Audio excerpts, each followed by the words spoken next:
Tayana Marrone nació en Corral de Bustos, Córdoba, en el año 1982.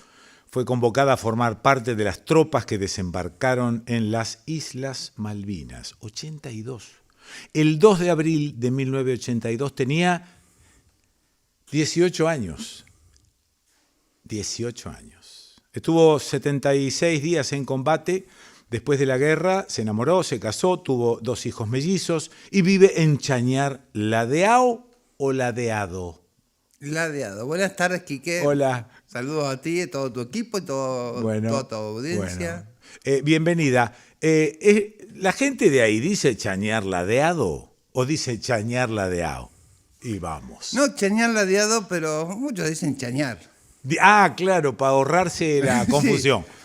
En 2015 decidió que su lucha era hacerse cargo de su identidad. Tayana tiene participación en política, pelea por los derechos de comunidad trans y de los veteranos y veteranas de Malvinas. Tayana, ¿cómo es eso que denominamos la lucha por la comunidad trans? ¿En qué consiste esa lucha?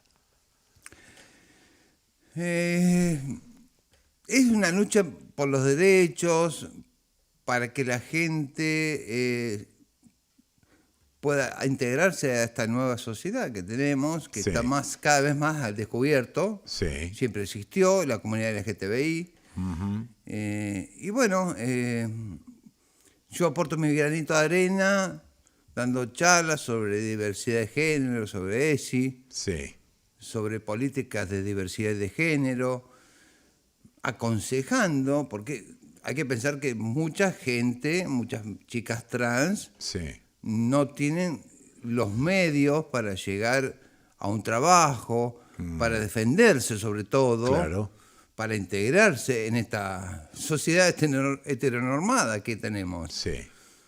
Yo tengo que dar gracias a Dios, por un lado, porque me pude formar, pude estudiar, hacer primaria, secundaria, terciaria, que hoy por hoy la gran mayoría de las chicas que pertenecen al colectivo LGTBI no lo tienen. Entonces se viven haciendo cursos, se viven haciendo, por ejemplo, centros donde se dan cursos, enseñanzas. Ahora dentro de unos días va a inaugurar uno, por ejemplo, aquí en Rosario. No, me quedé pensando en esto de la diversidad y lo que llaman LGTB. ¿No es de alguna manera esto volver a encasillar a una persona? En lugar de decir, es persona, elige lo que quiere ser y para dónde va. Porque si yo sigo encasillando, me parece que estoy poniéndole como un sello y le impido un cambio también. ¿Qué decís a esto? Claro, por ejemplo, tenés lugares de enseñanza pública donde hay horarios y días especiales para gente del colectivo LGBTI, ¿cierto? Sobre todo mujeres trans. Por ahí me han preguntado lo que me estás preguntando vos. Claro. De encasillarlo. Eso. Lo que pasa es que no sería encasillarlo o apartarlo del resto, sino darle un lugar donde se sientan cómodas, donde puedan ir, donde no tengan miradas que la miren con cola como si fuese un bicho raro, donde horarios, porque sabemos que muchas mujeres trans trabajan de la prostitución, entonces les cuestan los horarios. Pero el punto es lograr que de alguna forma se vayan integrando a la sociedad. Tenías 18 años en Malvinas. ¿Qué sello te dejó el estar 70 y pico días en Malvinas en una guerra que se perdió?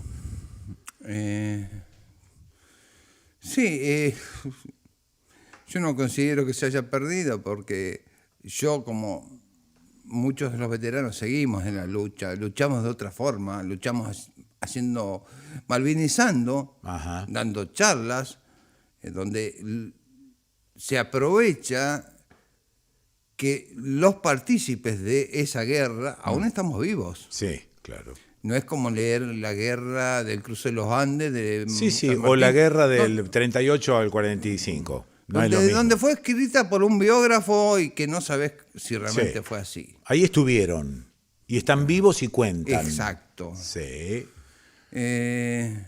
Ahora, menuda tarea, ¿no? Digo, Tayana, malvinizar y pelear por reivindicaciones que tardaron muchos años en venir. No es sencillo esto. Sí, lo que pasa es que nos llevó muchos años que, hablando los veteranos, a nosotros los veteranos, nos llevó muchos años hacerle entender a nuestros gobernantes y al pueblo, a la sociedad, que nosotros no teníamos nada que ver con la dictadura. Ah, ok. Porque en los primeros años tuvimos abandono y desidia de parte del Estado. Sí.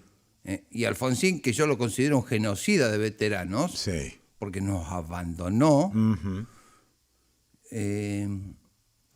era porque nos estaban agrupando junto con los militares y no teníamos nada que ver. Como si ustedes hubiesen sido gente de Galtieri. Claro, por ejemplo, como si ¿no? hubiese sido culpable del genocidio que hicieron los militares, todas esas cosas.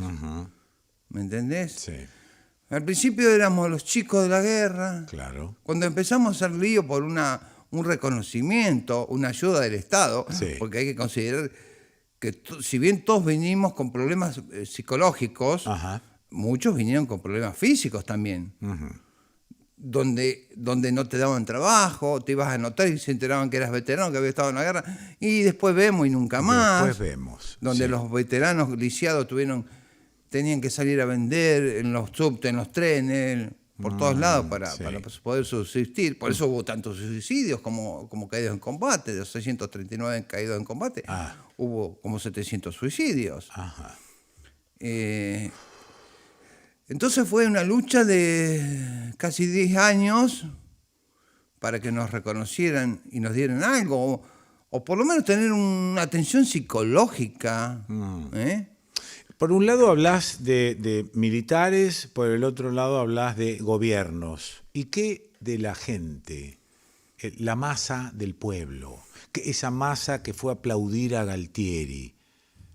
Hablo del cuerpo social. Yo no fui a la plaza, pero me incluyo dentro del cuerpo social. Sí, obvio. ¿No? Lo que pasa es que durante los primeros años del gobierno democrático, los primeros 6 años de Alfonsín, que nos dijo en la cara, durante mi gobierno no les voy a dar nada, nos los dijo en la cara cuando estábamos haciendo movilizaciones en Plaza de Mayo. También ocultaron, entonces no le dieron la importancia al pueblo de los que éramos los veteranos. Siempre nos seguían mirando con la cara fea como que éramos partícipes de todo lo que hizo el gobierno militar. ¿Los medios decían lo mismo en ese momento? Sí. Teníamos esa mirada. Sí. Nos olvidaron los gobernantes de esa época y hizo que el pueblo se olvidara también de nosotros. Ahí está. Entre el gobierno, los medios, etcétera. Bueno, y la educación, supongo que también participó de ese olvido. Claro, nunca se habló de Malvinas en las escuelas. Tuvieron que pasar muchos años para que se empiece a hablar, para que el pueblo se empiece a dar cuenta, que nos empiece a reconocer, que fuimos a defender nuestra soberanía. Como te decía antes, primero éramos los chicos de la guerra, cuando empezamos a hacer lío, los loquitos de la guerra. Ahora salen a decir que somos víctimas de los militares, víctimas de esa época. ¿Vos no te considerás una víctima? Una víctima. Si hoy tuviera 18 años y me dicen, tenés que ir a Malvinas, voy de nuevo. Voy de nuevo. Y te puedo asegurar que en ese momento tenían una esperanza de triunfo o ya olfateaban que, por un lado podían pensar que van a venir los ingleses desde allá. Entonces, bueno, retomemos las Malvinas y listo. Pero en un momento dado empezaron a olfatear que se venían y que venía la derrota porque es un ejército superior, encima defiende la OTAN, Estados Unidos, países cercanos, limítrofes, estábamos solos. Sí. Sí, te digo que te cuento una anécdota. Sí. Hablábamos con nuestros superiores, por ahí charlábamos, y decíamos, y nos decían, ¿qué van a venir los ingleses hasta acá? ¿Para qué? ¿Qué quieren? No, y se vinieron. Sí. Se vinieron. Sí. Lo que pasa es que había un factor muy determinante. La Thatcher estaba en decadencia. Ajá. Y esto le vino como el anillo al dedo. Claro. ¿Cuántos años más se quedó después de la Margaret? No puedo trazar un paralelismo, pero también estaba en decadencia la dictadura militar y quería aprovechar esto en un supuesto triunfo, que no vengan los ingleses para reincorporar las Malvinas y ya, tendríamos todavía la dictadura militar entre nosotros. Obvio, sí. Lo que pasa es que vos después, con el paso de los años, te vas enterando de cosas que sucedieron en ese momento, después, antes. Sí.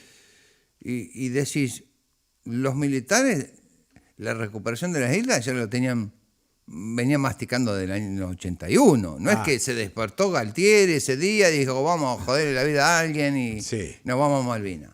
Ya lo venían masticando del año anterior. Claro. Los hechos me lo confirmaron. Porque la instrucción no fue la misma que la clase anterior.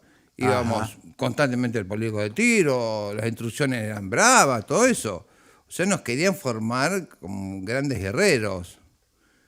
O sea que fue sorpresa para ustedes, pero después empezaron a darse cuenta de que esto se venía... Lo que pasa es que la recuperación de las islas, Argentina tenía el apoyo de Estados Unidos, pero después cuando Margaret Thatcher dijo que venía, se dio vuelta. Listo. Se dio vuelta. Sí, es verdad. Bueno, tengo que agradecer a nuestros hermanos chilenos que nos brindaban apoyo logístico y táctico a Inglaterra. ¿Algún país estuvo de nuestro lado, como Perú, digamos? Que yo recuerde Perú solamente. Perú solamente. Sí, que brindó aviones y pilotos. ¿Qué recordás de la participación de mujeres en Malvinas? Y hubo mujeres que eran enfermeras, que estuvieron en Comodoro Rivadavia, y después hubo otras que estuvieron en el buque hospital, por ejemplo. Estuvieron en el Almirante Irizar. Sí. ¿Ellas también fueron olvidadas en principio? Sí, fueron olvidadas, sí, también. Sí, bueno, de los primeros, desde el 82 hasta el fin del 91, todos fuimos olvidados. Sí. O sea, éramos parias. Claro, pero las mujeres, como eran minoría, en realidad parecía que lo que estaban haciendo era olvidar al excombatiente, como que la guerra era una cuestión de varones y no había mujeres por ninguna parte. Claro. Tardamos mucho tiempo en enterarnos. Exacto, ¿no? Sí, pero había mujeres enfermeras, las mujeres eran enfermeras, sí. Yo lo que pasa es que fui como varón. Claro, sí. Por mi condición. Pero, bueno, nosotros yo pertenecí a la Operación Rosario, que se llamó, que fue la toma. Fuimos el 2 de abril. Tomamos Darwin, y después a los 2 días nos fuimos a la Gran Malvina, al punto de apoyo de Bahía ¿Y no Zorro. hubo oposición alguna al desembarco? ¿O sí hubo? ¿Los isleños se opusieron? No nos esperaban para nada. No nos esperaban, eso es. Igualmente hubo que hacer allanamientos y todo, porque ellos tenían radio de comunicaciones, armamento, todo. Hubo que hacer allanamientos. Pero, bueno, estaban muy desconformes, los isleños estaban muy desconformes. ¿Y los soldados estaban desconformes también? Con algunos tratos y algunas cosas que después trascendieron, algunos malos tratos, algunas torturas. Hubo algo, pero yo te puedo decir... En el caso tuyo no pasó. Nuestro no, porque aparte nosotros después la mayor parte del tiempo estuvimos en la Gran Malvina.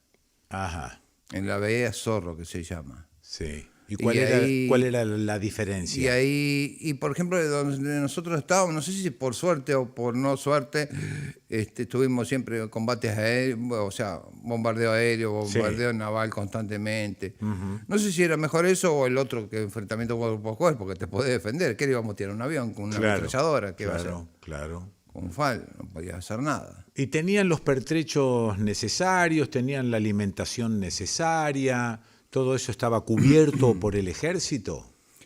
Y al principio, lo que pasa es que nosotros fuimos, la idea era esta, tomar Bahía Fox, sí, estar a lo mejor 15 días y nos teníamos que pagar la vuelta. Ajá. Cuando se supo que Inglaterra venía, nos tuvimos que quedar. Entonces nuestras provisiones eran para pocos días. Claro. Después hubo que racionarla y bueno, yo volví, qué sé yo, con 20, 30 kilos menos, que éramos toda una hilacha, así. Entonces hubo que racionar todo. ¿Y ese daño psicológico que vos decís que no se atendió después, entonces, qué lo provocó? ¿El miedo a morir, el terror, la vista de la muerte en otra persona? Y por todo lo que vivís y por todo lo que ves. Uno no cuenta, la gente quiere que cuentes cosas porque viste que la gente es morbosa. Sí. Nunca vas a escuchar de un veterano lo que realmente pasó. Te van a contar lo más leve. Te van a acordar, decir, ningún veterano te va a decir, sí, porque yo qué sé yo, a mi amigo lo despedacé una bomba y lo junté a pedazos. No lo vas a escuchar eso. Existieron cosas atroces. Ajá. O sea, para una persona de calculo 18, 19, 20 años. Claro. Imagínate. O sea, terminaste la secundaria, que vivías pura joda y caíste en una guerra. Te hiciste hombre del día a la noche. Eso es. Sí. Donde tenés que ni pensar, o es el inglés o soy yo. Ahí está. O mato o me matan. Sí. O disparo o me disparan a mí. Eso es. No tenés término medio. Obvio que siempre en una guerra no hay ganadores ni vencidos. Nadie gana en una guerra. Nadie. Todos pierden. Todos pierden. Sí, cuando te preguntaba recién, yo me imagino que el miedo estaba instalado.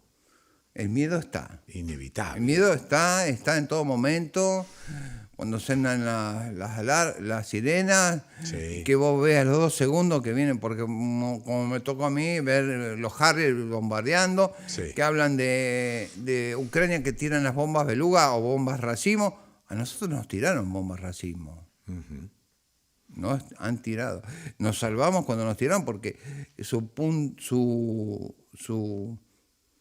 punto de bombardeo era una pila de tanques de nafta de aviación que estaba a 1000 metros. Claro. Por eso pasaron adelante nuestro. No es que nos erraron.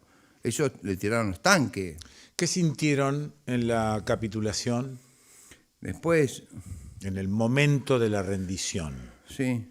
Pero que te quería decir algo. Sí, miedo siempre sentís, como cuando estás en el pozo y te bombardeando durante 4 horas. ¿El pozo es la trinchera? La trinchera, el pozo solo, bien parapetado. Sí. Te bombardean durante 4 horas, toda una noche. Que yo estoy hablando contigo porque Dios me dijo, quédate en el pozo, que si salían no estamos hablando ahora. Sí. ¿Me entendés? Miedo siempre tenés. Sí. No, me quedé... En la capitulación decís vos. Sí, ¿qué pasó con ustedes en el ánimo de los soldados? ¿Qué comentaban? ¿Qué decían? Y cuando entregamos las armas... ¿Era un alivio la capitulación? Claro, a eso apuntaba. Cuando entregamos las armas, porque realmente no nos rendimos, sino se pidió el cese de fuego. Sí. Cuando Menéndez era el que estaba en Malvinas. Sí. Cuando Menéndez le empezaron a picar las balas cerca, dijo, ¡ay, me rindo! Porque fue así. Sí. Claro, no le tocaban donde estaba él resguardado, está todo bien. Después le echó la culpa. Que los soldados están cansados. ¿Pero podían no rendirse o ya estaba? Digamos, a tu juicio, por supuesto. Según cuenta historia, si resistíamos unos días más, los ingleses se les terminaba hasta las municiones. Y ganábamos. Esa no la escuché nunca. Sí, así dice. Esa no la escuché nunca. Según las malas lenguas dice eso. Ajá. Si resistíamos, poner 48 o 72 horas más, los ingleses capitulaban. Esa es lo que escuché. Qué notable. Bueno, y el ánimo El de ánimo de la... Cuando se terminó, que se dio el cese de fuego, por un lado era una falsa alegría porque mezclado volvíamos con la a casa. Sí, alegría. Pero por otro lado era una Tristeza. tristeza enorme porque otra vez iban a estar los isleños. A 40 años vista de todo eso, ¿cómo te sentís hoy? Bien, bastante mejor. Puedo hablar un poco más de Malvinas. Cada año que pasa hablo un poquito más. Sí. Antes me costaba hablar. Seguro. Me siento reconocida, el pueblo te reconoce, te saluda cuando se das cuenta que sos un veterano de guerra. Sí.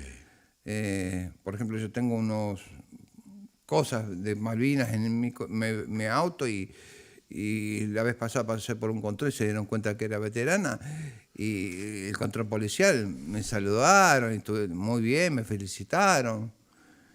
A otros veteranos les ha pasado que hasta le han hecho la venia, ¿viste? Se está muy bien ahora. Digamos que no va muy bien, mucho mejor que hace 40 años atrás, obvio. Te invitan a instituciones a hablar de Malvinas.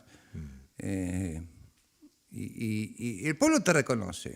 Bueno. Por lo menos ahora todos los años se hacen los actos por el 2 de abril.